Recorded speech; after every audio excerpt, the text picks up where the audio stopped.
श्रोते हो, श्राव्य कथा मराठी या चॅनलवर आपले स्वागत आहे.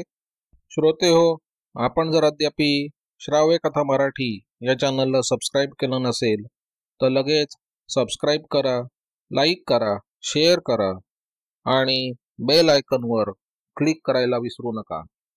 श्रोते हो, मी आपल्याला एका सत्य घटनेवर आधारित घात या कादंबरीचं सादरीकरण करत आहे. श्रोते हो, घात ही कादंबरी निवृत्त सहाय्यक पोलीस आयुक्त श्री व्यंकट पाटील यांनी लिहिलेली असून त्याला राज्य शासनाचा एक पुरस्कार देखील प्राप्त आहे.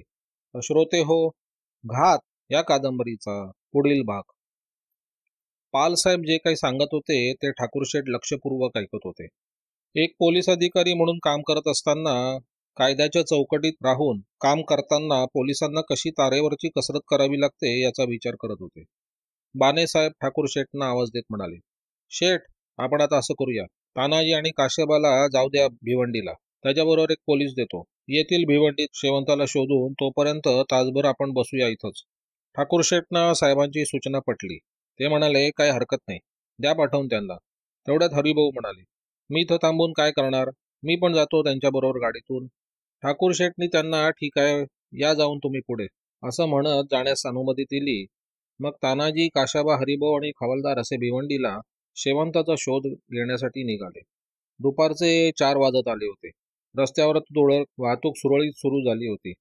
सकाळपासून बंदोबस्तावर उभ्या असलेल्या पोलिसांचा जीव मेटाकुटीला आला होता. कोणी पंपावर, कोणी धाब्यावर, तर कोणी झाडाखाली बसलेले दिसत होते. बनेसाहेब, साळवेसाहेब व ठाकूरशेठ पंपासमोर 3 खुर्च्या टाकून बोलत बसले होते. साळवेसाहेबांनी धाब्याच्या मॅनेजरला बोलवून रोडच्या कडेला एक टेबल ठेवून त्यावर पाण्याची एक मोठी स्टीलची टाकी भरून ठेवायला व 2-3 चहा पाठवण्यास सांगितले. हॉटेलमधल्या पोरानं लगेच एक स्टीलची टाकी पाणी भरून ठेवली व त्यावर 2-3 ग्लास ठेवून दिले. साळवेसाहेबांनी एका पोलिसाला येण्याचा इशारा करताच तो वॉकीटॉकी घेऊन आला. त्याला त्यांनी बोटांनी इशारा करून एक सिगरेट आणण्यास सांगितली. बानेसाहेब साळवेसाहेबांना म्हणाले, काय रावसाहेब, एकटे एकटे सिगरेट होणार काय? साळवेसाहेबांनी सॉरी म्हणत पोलिसाला 2 सिगरेट आणण्यास सांगितली. हॉटेलवाल्या पोरानं ग्लासातून सर्वांच्या हातात चहा दिला. ठाकूरशेठ एका हातात चहाचा ग्लास घेऊन एका हातानं धोतर व्यवस्थित करत म्हणाले, साहेब लोक, एक गोष्ट सांगू का, वाईट वाटून घेऊ नका. बानेसाहेब म्हणाले, अहो शेठ, हे काय 10 गोष्टी सांगा की. साळवेसाहेबांनी विचारलं, काही विशेष आहे का? हातातील कप खाली ठेवून एक सिगरेट बानेसाहेबांच्या हातात देऊन दुसरी आपल्या ओठात ठेवली. हवालदारांना त्यांना माचीस दिली. साळवेसाहेबांनी स्वतःची सिगरेट पेटवून माचीस बानेसाहेबांकडे देत म्हणाले, बोला शेठ, काय म्हणत होता तुम्ही? अहो विशेष असं काही नाही, तुम्ही ही जी सिगरेट ओढताय ना ते तब्येतीला चांगलं नाही असं म्हणायचं होतं. असं म्हणतात बानेसाहेबांनी झोडका घेत म्हणाले, या खात्यात येण्या अगोदर मी चहा पण पित नव्हतो, पण खात्यात आल्यावर सतत बंदोबस्त, तपास, रात्र झोप नाही, अशा अवस्थेत ताण वाढला की आपली पांढरी साडीवाली तिखट स्वभावाची तोंडाला लागली की जरा ताण कमी झाल्यासारखं वाटतं. सुरुवातीला कधीतरी एक ओढता ओढता आता पाकिटावर आलोय. बऱ्याच वेळा ठरवतो उद्यापासून बंद करायची. त्यांना मध्येच शेठ म्हणाले, अहो साहेब, उद्याचा दिवस कधीतरी आलाय का? महात्मा गांधींच्या तत्वानंच आला. उद्याचं काम आज आणि आजचं काम आत्ताच करा. बघा प्रयत्न करून, तशी माझी काही जबरदस्ती नाही. साळवेसाहेब हातातील अर्धी सिगरेट जमिनीवर टाकून बोटाचा पाय देऊन विझवत म्हणाले, हे घ्या शेठ. मग उजवा हात पुढे करत म्हणाले, आजपासून माझी सिगरेट बंद. शेठनी त्याचा हात हातात घेतला, म्हणाले, एवढा तडकाफडकी निर्णय? वा साहेब, उत्तम आहे. तुम्ही आता पाहुण्याला गेल्यावर थोडं शेवंताच्या प्रकरणात लक्ष घाला. कालपासून पोराचं चित्त थाऱ्यावर नाही. साळवेसाहेब थोडं सावरून म्हणाले, शेठ, हा काशाबा तुमचा नोकर ना? शेठ डोक्यावरची टोपी काढून मांडीवर ठेवत म्हणाले, साळवेसाहेब, काशाबा हा माझा नावालाच नोकर आहे. तो माझ्या कुटुंबातील एक सदस्य आहे. साळवेसाहेबांनी विचारलं, काशीबा एकटाच आहे का? त्याचे आई वडील? काशाबाची जीवनकथाच वेगळी आहे साहेब, तुम्हाला सांगतो. त्याचे आई वडील सोलापूरच्या भागात राहणारे.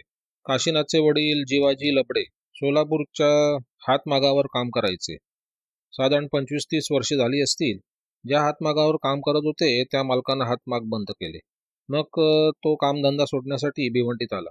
माझ्या वडिलांची, आबांची आणि त्यांची भिवंडीत कुठेतरी भेट झाली. ते त्यांना आमचे घरी घेऊन आले. तो शेतात काम करू लागला. एक दिवस आबांना म्हणाला, मालक, माझी बायको आणि मुलगा सोलापूरला आहे, त्यांना घेऊन यावं म्हणतो. आबांनी त्याला घेऊन येण्याची परवानगी देताच तो गावी गेला. 8 दिवसांनी बायको आणि मुलाला घेऊन आला. 2-3 वर्षाचा असेल तो मुलगा, म्हणजे काशीनाथ. ते सर्वजण वस्तीवरल्या घरात राहत होते. काशीनाथ 7वी पर्यंत शाळा शिकला. पुढे त्याने शाळा सोडली. एका मागोमाग एक त्याचे आई वडील कसल्याशा आजारानं देवाघरी गेले. आमच्या आबांनी मला बोलवून सांगितलं, हे अनाथ पोरग आहे, त्याचा सांभाळ कर. काही वर्षांनी माझे बाबा गेले. साहेब, हा काशाबा आमच्या घरात लहानाचा मोठा झाला. मी त्याचे 2चे 4 हात करून दिले. फुलासारख्या 2 मुली आहेत. काही समजत नाही. अचानक शेवंता कालपासून गायब झाली. भिवंडीहून तानाजीनं गाडी आणून पेट्रोल पंप समोर उभी केली आणि शेठनं पुढचं बोलणं थांबवत विचारलं, काय शोधलं का शेवंताला? काही पत्ता लागला का? हरिभाऊ म्हणाले, सरकारी दवाखाना, 1-2 खाजगी दवाखान्यात बघितलं. येता येता एसटी स्टँडवर पण शोधून आलो, पण काहीच मिळत नाही माहिती. बानेसाहेब खुर्चीवरून उठले. साळवे साहेबांना म्हणाले, मोर्चातले लोक आता परत गेले आहेत. बंदोबस्त क्लोज करूया. त्यांनी एका पोलिसाला शिटी वाजवून सर्वांना एकत्र येण्यास सांगितलं. 15-20 पोलीस एका ठिकाणी उभे राहिले. बानेसाहेबांनी त्यांना बंदोबस्त संपल्याचं सांगून पोलीस स्टेशनला रिपोर्ट करण्याचा आदेश दिला. एका हवालदारांना सर्वांना सावधान करून बानेसाहेबांना सॅल्यूट केला व सर्व पोलिसांना सोडून दिलं. ठाकूर शेठ हरिभाऊ यांच्याशी बोलून झाल्यावर बानेसाहेब त्यांच्या मोटरसायकलवरून पवण्याला निघाले. जाताना ते शेठ आणि काशावाला म्हणाले, मी जाऊन बघतो. शेवंताच्या तपासाबद्दल तुम्हाला काही माहिती मिळाली तर मला कळवा. असं म्हणून गाडीला किक मारून गेली. त्यांच्या पाठोपाठ साळवे साहेब गेले. ठाकूर शेठनं काशाबा आणि हरिभाऊ यांना चालण्याचा इशारा केला. सर्वजण गाडीत बसले. तानाजीनं गाडी चालू केली. गाडी वाच्छापूरच्या दिशेनं निघाली. गाडीत कोणी काही बोलत नव्हतं. आता संध्याकाळ होत आली आहे. शेठ म्हणाले, जाता जाता रात्र होईपर्यंत आपण शोध घेत घेत गावाकडे जाऊया. मी रस्त्यात जाताना निमगावात उतरतो. हरिभाऊ म्हणाले, आज चला तुम्ही वाच्छापूरला. शेठ म्हणाले, पाहिजे तर उद्या सकाळी जा निमगावला. हरिभाऊंनी विचार केला, निमगावात आता जाऊन तरी काय करायचं आहे? सर्वजण वाच्छापूरला जाताना रस्त्यात लागणारी गावं तपासत होते. भेटला ओळखीचा कोणी तर शेवंताबद्दल विचारपूस करत होते. इकडे दिवस संपून अंधारानं आपला जाळं पसरवायला सुरुवात केली. आजूबाजूच्या खेड्यापाड्यातील लोक शेतातून जनावरं घेऊन परत जाताना दिसत होते, तर काही कामधंदा करून परत जात होते. त्या काळात वाहनांची वर्दळ त्या रोडला नव्हती. एखाद दुसरा विटांचा ट्रक निघाला की जाणारे लोक ट्रकला हात करायचे. थांबला ट्रक तर त्यातून जायचे. नाही थांबला तर आपल्या पायाची गाडी चालू करायचे. जे आदिवासी मोर्चाला गेले होते ते अनवाणी चालत आपापल्या गावाकडे परतत होते. जे मोर्चात नव्हते ते दिवसभर जंगलातून लाकूड फाटा वगैरे गोळा करून डोक्यावर घेऊन लगबगीनं घराकडे जाताना दिसत होते. अंधार पडला तरी लोक डोक्यावर बोजा ठेवून सराईतपणे चालताना दिसत होते. तानाजी जीप वळणावळणाच्या रस्त्याने चालवत होता. आधीमध्ये शेवंताचा शोध घेत होता. आता पुरता अंधार झाला होता. जंगलातील रातकिड्यांचा आवाज घुमत होता. अंधारातून एखादा काजवा चमकत होता. गाडीत बसलेल्या काशीनाथच्या डोक्यात त्याच्या अर्धांगिनीची आठवण आकाशातून पडलेल्या विजेच्या गोळ्यासारखी चमकत होती. तो कोणाशीच काही बोलत नव्हता. दोन्ही हातानं डोकं धरून खाली मान घालून विचारमग्न झाला होता. त्याच्या लाडक्या शेवंताच्या आठवणीमध्ये. घरी मुलींना आता काय उत्तर द्यायचं? त्यांची समजूत कशी काढायची? आयुष्यात पुढं नियतीने काय वाढून ठेवलंय हे समजत नाही. हरिभाऊ काशीनाथच्या बाजूला बसले होते. ते सारखे काशीनाथकडे बघत होते. त्यांना काशीनाथच्या मनाची घालमेल समजत होती. खूप प्रेमळ वर मिळाला होता त्यांच्या शेवंताला. ते शेवंताचं लग्न झाल्यापासून एका जबाबदारीतून मुक्त झाले होते. राहिलेले आयुष्य दत्ता पाटलांकडे काम करत रामनाम म्हणत जगायचं ठरवलं होतं. पण मध्येच हा घोळ होऊन बसला होता. कुठं असेल शेवंता? काय करत असेल? काही बरं वाईट झालं तर? आणि अचानक त्यांनी स्वतःच्या तोंडावर हात ठेवला. मनातच म्हणाले, एवढा वाईट विचार माझ्या मनात आला तरी कसा?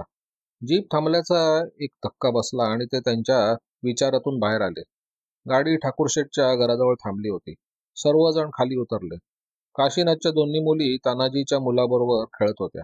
तशी गाडी थांबली तसा खेळ थांबवून काशाबाकडे दुडूदुडू धावत आले आणि विचारलं, बाबा, आई आली?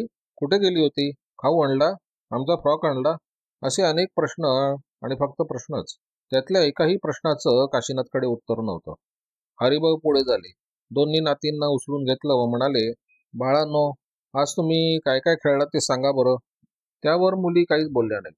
त्यांना त्यांनी विचारलेल्या प्रश्नांची उत्तर हवी होती. हरिभाऊ नातींना घेऊन ओसरीवर आले. सर्वजण शांत होते. काही कोणी बोलत नव्हते. ओसरीवर निमगावचे दत्ता पाटील बसले होते. त्यांनी उठून शेठना रामराम केला व म्हणाले, काय झालं? काही लागला का पत्ता शेवंताचा? ठाकूर शेठनं नकारार्थी मान हलवली. म्हणाले, आज दिवसभर फक्त शोधत फिरत होतो. काही माहिती मिळाली नाही. तानाजी आज घरात गेला. आतून एका पोरानं पाण्याचे 2 तांबे आणून दिले. हरिभाऊ ठाकूर शेठनं बाहेर ठेवलेल्या बादलीतून पाणी घेऊन हातपाय धुतले. काशीनाथ ओसरीच्या भिंतीला टेकून बसला होता.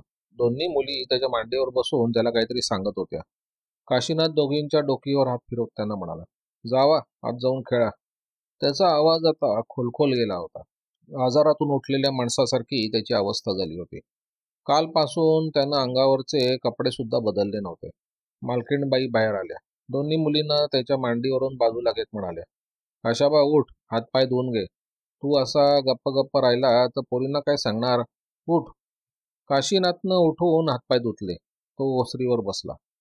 रात्रीचे 8-8:30 वाजले असतील.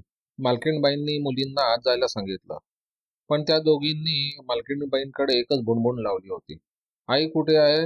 कधी येणार आहे? जावा बाळांनो, आत जाऊन झोपा, त्या म्हणाल्या. बंडू दादाबरोबर बसा. मुली आत गेल्या. ठाकूरशेठ दत्ता पाटील गप्पा मारत होते. पावणा ते वाच्छापूर अंतर 10 किलोमीटर. काय झालं असावं? सर्वजण विचार करत होते. काशीनाथ आता कोणाशीच बोलत नव्हता. त्याचं शरीर त्या माणसांमध्ये होतं, पण मन शेवंताच्या शोधासाठी वायोग्यानं पळत होतं. त्याचं लक्ष नव्हतं. बोलता बोलता हरिभाऊंनी काशीबाला हात लावून विचारलं. तो एकदम दचकला. काय झालं? असं विचारून उठून उभा राहिला. हरिभाऊ त्याला खाली बसवत म्हणाले, काशीनाथ, लय विचार करत बसू नका. आपण सगळेजण आकाश पातळ एक करू. शेठच्या सगळ्या मुलखात ओळखी आहेत. तिचा काहीतरी पत्ता लागेलच आपल्याला. काशीनाथ, शेवंता तुमच्याकडे 6-7 वर्षापासून आहे. मी तर तिला जन्म दिलाय, लहानाचं मोठं केलंय. आई पण मी आणि बाप पण मीच होतो.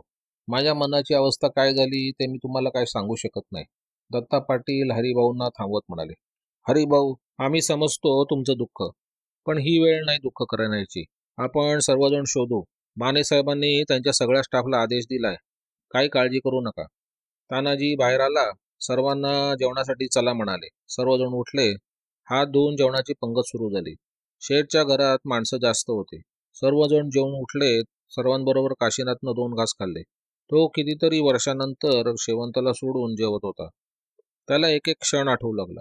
शेवंताची लगबग, जेवणाची गडबड, थोडा उशीर झाला तर तिचं लटकेच रागावणं, जरा वेळ रुसणं, जरा वेळ अबोला धरणं. मग काशीनाथ तिला आणखीच चिडवायचा.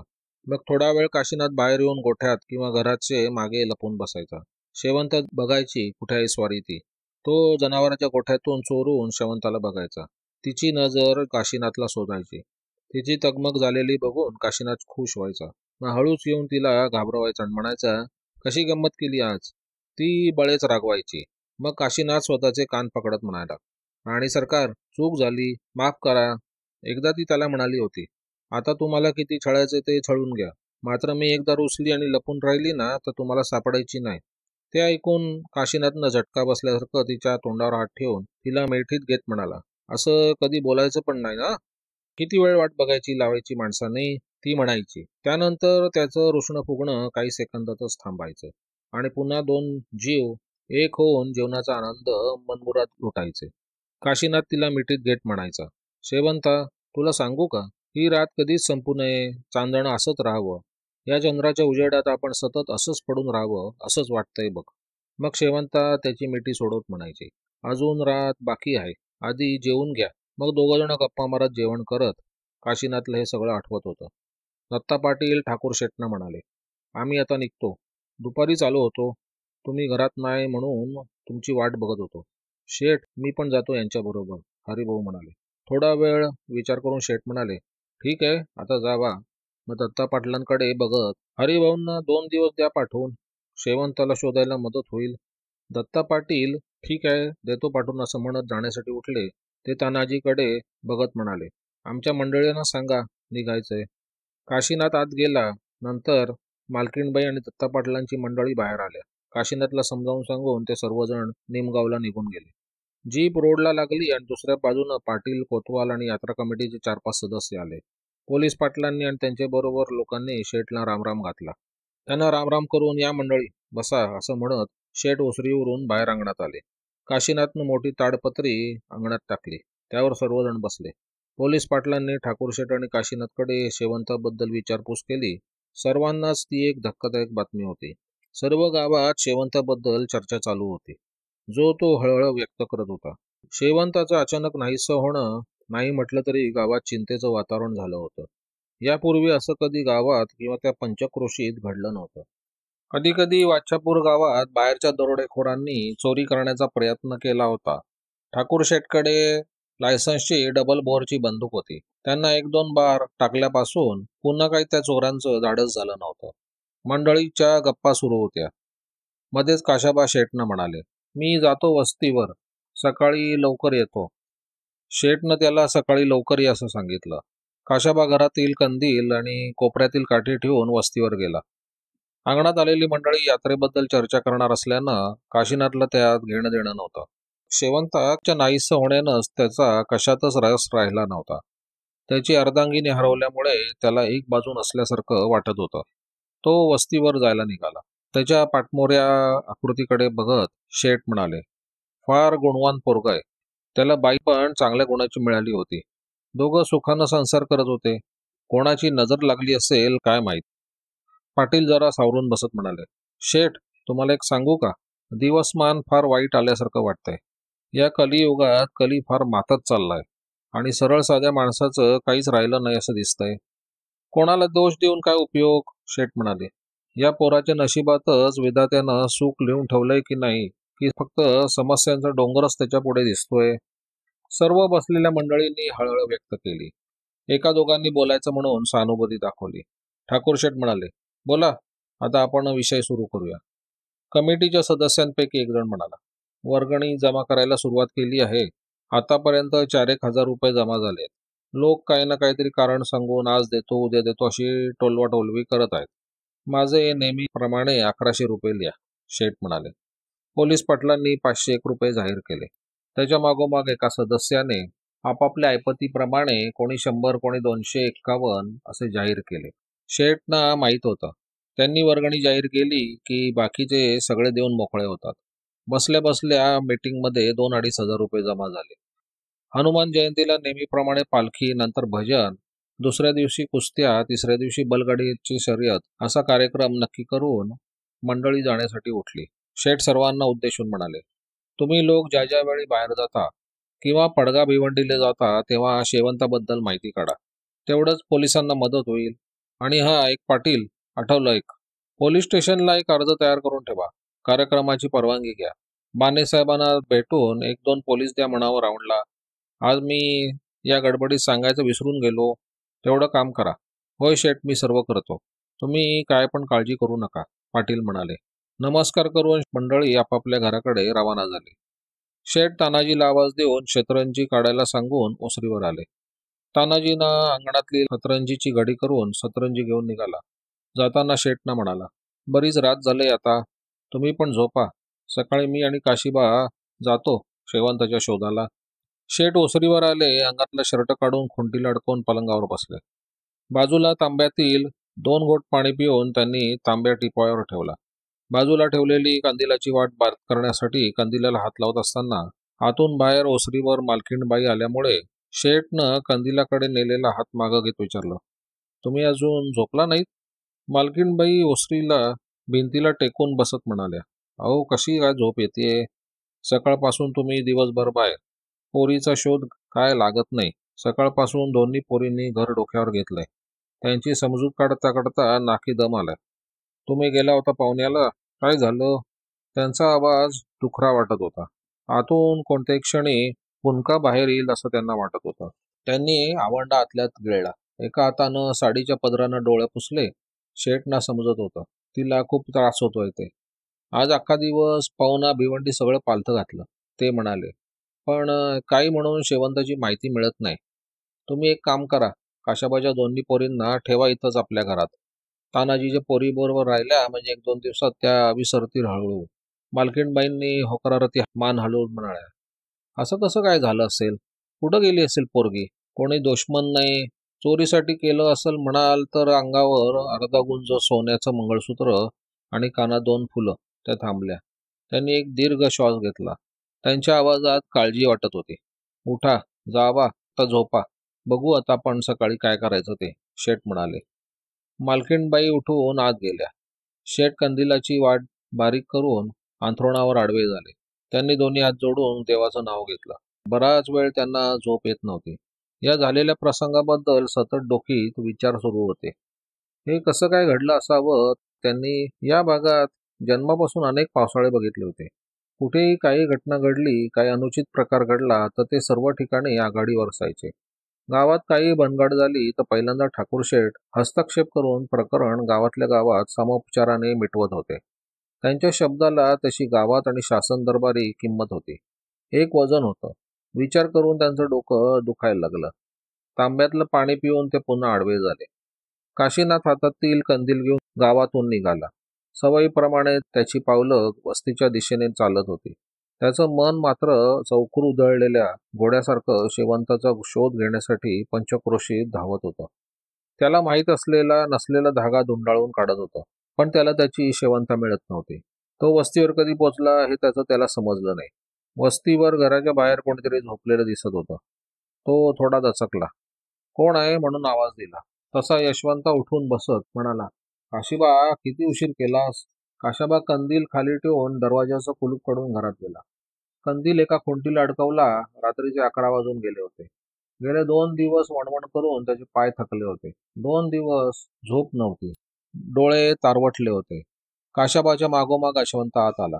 ते काशाबाला समजलं नाही. यशवंत काशाबाला आवाज देऊन म्हणाला, झोप आता, बरीच रात्र झालीये. यशवंता, माझ्या जीवनाचीच रात्र झाली रे, काशीनाथ म्हणाला. यशवंत त्याचं बोलणं थांबवत म्हणाला, वाईट साईड बोलू नको, असा धीर सोडू नको. आपण सगळेजण शेवंताचा शोध घेऊच. कुठे गेली असेल ती, देवावर भरोसा ठेव. काशाबानं पलंगावरची सतरंजी काढून खाली जमिनीवर टाकली.